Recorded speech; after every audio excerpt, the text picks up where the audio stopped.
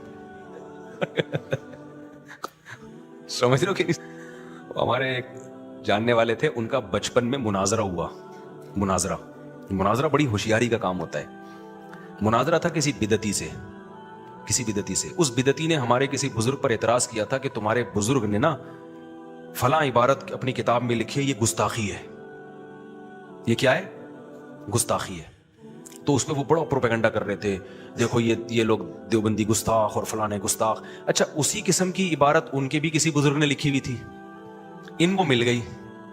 مناظرے کا دن طے ہو گیا, یہ وہاں چلے گئے, اکیلے گئے نا. یہ عجیب اپنا واقعہ ہمیں سنا رہے تھے. تو اور بھی ان کے ساتھ لوگ تھے. انہیں اکیلے سے مراد یہ کہ عالم تو یہ اکیلے ہی تھے, باقی جو غریبی میں جا رہے ہوتے ہیں 2-4 لوگ. اب وہاں جب جا کے یہ بیٹھے نا, تو انہوں نے وہ آ گئے, انہوں نے بولا تمہارے بزرگ گستاخ اور فلانا اور ڈمکانا اور کافر ہے. یہ کہتے ہیں, میں نے کہا کہ بھائی وہ ایسا ہے کہ اگر آپ کے بھی بزرگ نے یہ اپنی کتاب میں لکھا ہو تو وہ بھی کافر ہیں. اب وہ ایک دم نا تھوڑا سا اچھا, یہ ڈرامہ کر کے نا کتاب ساتھ لے کر آئے تھے, اور ڈرامہ کر کے ایسے لگے جیسے ان کو وہ ان بزرگ کی عبارت مل ہی نہیں رہی نا. ایسے گھننے بن گئے کہ ان کو ان کے بزرگ کی عبارت کہہ رہے یار وہ تھی, پتہ نہیں کہاں, بھائی کہاں ہے وہ, ایسے نا بات کر رہے ہیں پورے فل ایکٹنگ. وہ کہہ رہے بھائی اسی میں تھی بھائی, اب مل نہیں رہی یار, کیا کر رہے یار تو. اب مجمع وہاں جمع ہوا تھا مسجد میں.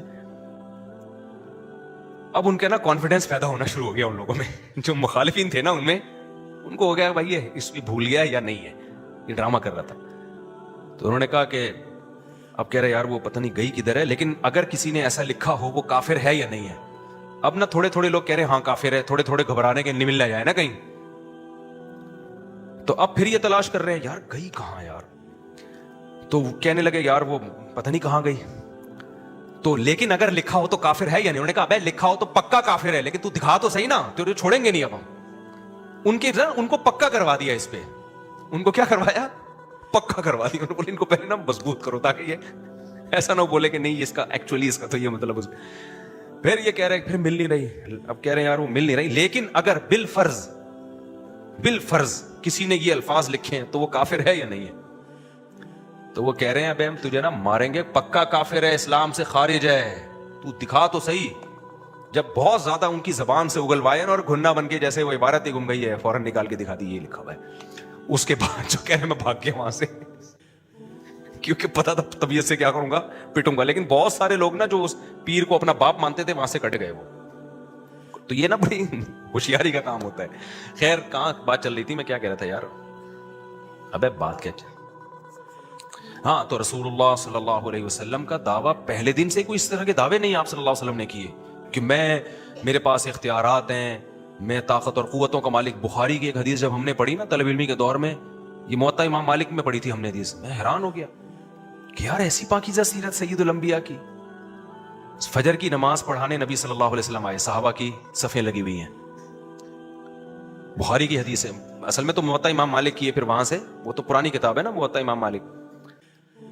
تو نبی صلی اللہ علیہ وسلم جب صفیں کھڑی ہو گئی, آپ نے فرمایا یا ایھا الناس انما انا بشر مثلکم, اے لوگوں میں تمہاری طرح کا انسان ہوں. انسا کما تنسون, ایسے ہی بھول جاتا ہوں جیسے تم بھول جاتے ہو. مجھ پہ غسل فرض ہے اور میں غسل کرنا بھول گیا. پھر آپ صلی اللہ علیہ وسلم گئے, غسل کر کے آئے, آپ کے بالوں سے پانی ٹپک رہا تھا. سمجھ میں آ رہی ہے بات کہ نہیں آ رہی؟ تو جو ظرف کے چھوٹے ہوتے ہیں نا وہ بدگمان ہو جائیں گے ایسے موقع پہ, یار یہ سید الانبیاء ہیں, پیغمبر ہیں, اور غسل کرنا بھول گئے ہیں. بھائی فرض غسل جو جنابت کا غسل ہوتا ہے, ایسا ہی ہوگا کہ نہیں. آج کوئی پیر یہ کام کر لے, بہت بڑے بزرگ ہیں جی, لنگڑوں کو سیٹ کر رہے ہیں, گردوں کی پتھری نکال رہے ہیں, اور مسلح پہ آ گئے یاد, ابے یار رات بیگم سے مباشرت ہوئی تھی یا نائٹ فال ہوا تھا, اور جو ہے ابے میں تو غسل ہی بھول گیا ہوں. میں کہتا ہوں مریدین پکڑ کے کوٹ کے بولیں گے تو گنجوں کے سر پہ بال نکال رہا ہے, پتھریاں نکال رہا ہے, اور تجھے اتنے شعور نہیں ہے کہ تو غسل کرنا بھول گیا. یہ حال ہوگا کہ نہیں ہوگا؟ تو جاہلوں کو جاہل ملتے ہیں, لیکن ایک نمبر لوگوں کو ایک نمبر ملتے ہیں. پیچھے ابو بکر, عمر اور ایسے لوگ تھے صف میں, وہ لوگ تھے, وہ نبی سے بدگمان نہیں ہوئے. یہی نبی کی خوبصورتی ہے. بھائی دعوے میں کلیئرٹی ہے. ہم نے کب دعویٰ کیا کہ ہم کوئی فرشتے ہیں یا ہم کوئی کیا ہیں؟ ہم ویسے جو ہے نا ہمیں کوئی بھولتے ہی نہیں. ہم تو بھائی تمہاری طرح کے انسان ہیں. پہلے دن سے اپنے آپ کو انسان کہا, اور انسان بھی انما انا بشر مثلکم, تمہاری طرح کا انسان. ایسا نہ لوگ سمجھیں کہ انسانوں کی بھی دو قسمیں ہیں, پیغمبر الگ ٹائپ کے ہوتے ہیں اور عام لوگ الگ. بھائی میڈیکلی فزیکلی میں انسان ہوں, روٹی پانی کا محتاج ہوں, مجھے نکاح کی بھی ضرورت ہے, اولاد کی بھی ضرورت ہے. آپ کے جب بیٹے کا انتقال ہوا, آپ کی آنکھوں سے آنسو جاری ہوئے, میں غمزدہ ہوتا ہوں, اور مجھے مصیبتیں بھی پہنچتی ہیں, خوشیاں بھی پہنچتی ہیں. یہ ساری چیزیں جو نیچرل ہے. تو یاد رکھو حق پر وہی ہوگا جو پیغمبر کی سیرت پر ہوگا. جو اس ٹریک سے ہٹا نا اور دعوے شروع کر دیے, میں کچھ الگ ہی چیز آیا ہوں مارکیٹ میں, اور بھائی تو پتہ نہیں, تو کوئی مذہبی رہنما نہیں ہو سکتا, تو کوئی جاہل پیر ہو سکتا ہے. نہیں آئی میرا خیال ہے بات سمجھ میں. پھر دیکھو نبی صلی اللہ علیہ وسلم جب مکہ فتح ہو گیا, کتنی عزت ملی آپ صلی اللہ علیہ وسلم کو. پھر تو اور فتوحات کے دروازے کھل گئے. اپنی وفات سے پہلے آپ وصیت کر رہے ہیں, لعن اللہ الیہود والنصارى, اللہ یہود و نصارہ پہ لعنت کرے جنہوں نے اپنے پیغمبروں کی قبروں کو عیدگاہ بنا لیا, میلے ٹھیلوں کی جگہ بنا لیا. میری قبر کے ساتھ ایسا معاملہ نہ کرنا. جو جھوٹے لوگ ہوتے ہیں وہ کہتے ہیں یار بس مروں نا, پتا چلے کیا ہوا ہے, کوئی دنیا سے گیا ہے. قبر پہ ایسا دھمال ہونا چاہیے, فلاں جگہ قبر بنانا بھلے شاہ کی قبر کے قریب, یا عبداللہ شاہ غازی کے لوگ کہہ رہے ہوتے ہیں نا یہ دعوے, عبداللہ شاہ غازی کے قریب بنانا, وہاں عرس ہو, مزہ آئے, وہ پتا چلے وہ بندہ ہے. لوگ چاہتے ہیں ریکارڈ میں ہمارا نام رہے. ہمارے نبی وفات سے پہلے آپ کو جب یقین ہو گیا اب میں دنیا سے جانے والا ہوں, آپ کیا فرما رہے ہیں کہ اللہ یہود و نصارہ پہ لعنت کرے, انہوں نے پیغمبروں کو سجدہ گاہ بنایا, قبروں کو, پیغمبروں کی قبروں کو. تو میری قبر کو سجدہ گاہ نہ, ایسا نہ ہو کہ میری قبروں پہ طواف اور سجدے شروع ہیں. طواف کی جگہ اور سجدے کی جگہ اللہ کا گھر ہے, پیغمبر کا گھر نہیں ہے. نہیں ہے یہ بات میرا خیال ہے. مکہ میں ہے وہ, مدینہ میں بھی نہیں ہے. آپ چاہتے آپ کہہ سکتے تھے کہ بھائی وہ تو تھا, اب وہ کینسل ہو گیا ہے, اب کیا ہے, اب یہاں کرو. صحابہ شروع کر دیتے, نہ نہ نہ. پھر آپ نے فرمایا میری قبر کو عیدگاہ نہ بنانا, میلے ٹھیلے نہ لگے ہوں یہاں پہ. تبھی آپ دیکھیں کہ نبی صلی اللہ علیہ وسلم کی قبر پہ سلام ہم پڑھتے ہیں, فوراً چھڑتا کیا کر دیتا ہے آگے, یہاں ٹھہرنا نہیں ہے, سلام پڑھیں اور نکلے یہاں سے. سمجھ میں آ رہی ہے بات کہ نہیں آ رہی ہے؟ تو اتنی کلیئرٹی بھائی, اتنی دعوے میں سچائی. پھر آپ صلی اللہ علیہ وسلم مشرکین مکہ کے پاس بیٹھے ہوئے ہیں, بڑے بڑے سرداروں کو سمجھا رہے ہیں. ایک نابینا صحابی آئے, غریب مسکین, آپ کو ناگوار گزرا کہ میں اتنی اہم محفل میں ہوں اور یہ غریب مسکین صحابی کیوں آئے. آپ صلی اللہ علیہ وسلم نے چہرے کو پھیر لیا, چہرے پہ ناگواری کے آثار ظاہر ہوئے. اللہ نے آسمان سے آیتیں نازل کی, عبس وتولی ان جاءہ الاعمی, ایک نابینا کے آنے پر آپ کی پیشانی پہ لکیریں کیوں آئیں؟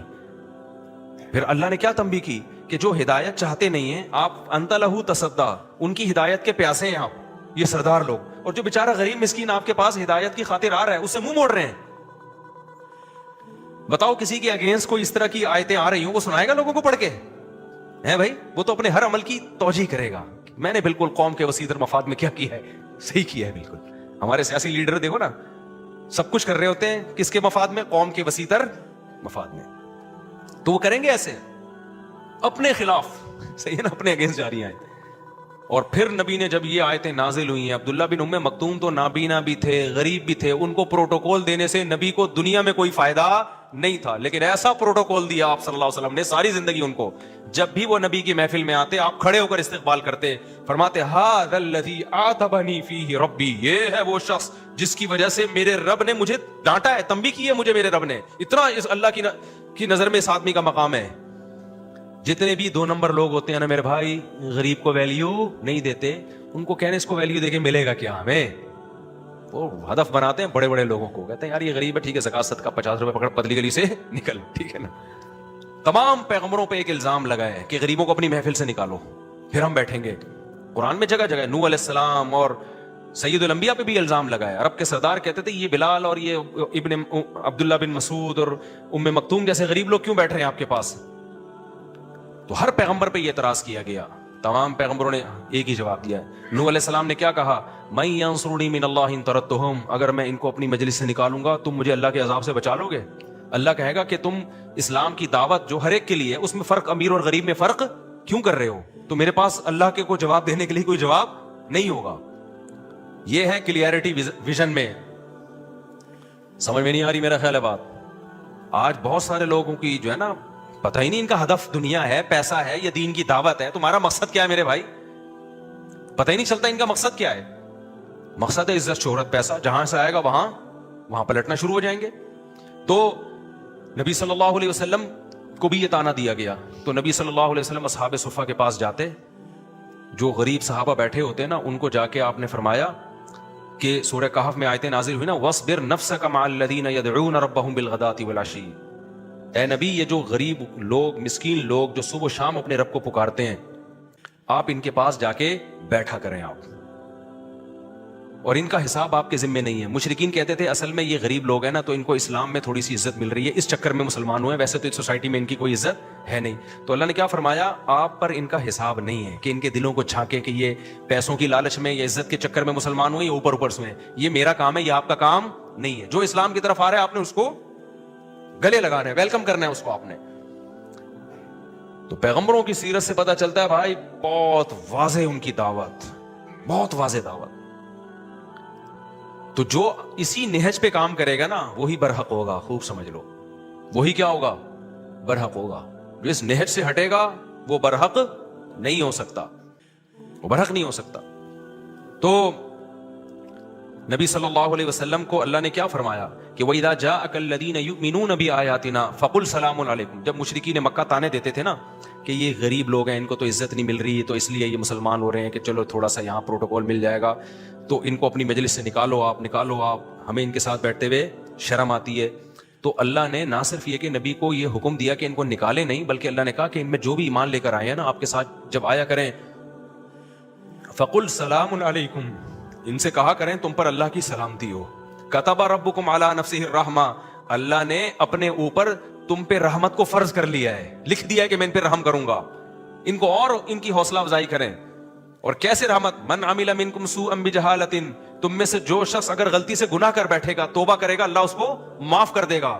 یعنی دین پر جب آ گئے ہو نا تو چھوٹی موٹی خطاؤں کی زیادہ ٹینشن نہ لیا کرو، ایسا نہ ہو مایوس ہونا شروع ہو جاؤ. توبہ کرو گے اللہ کیا کر دے گا، معاف کر دے گا. اس طرح سے ان کو اور عزت دیں آپ، اور وہ ان کافروں کو بتا دیں کہ تمہارے لیے اللہ کے ہاں کوئی مقام نہیں ہے.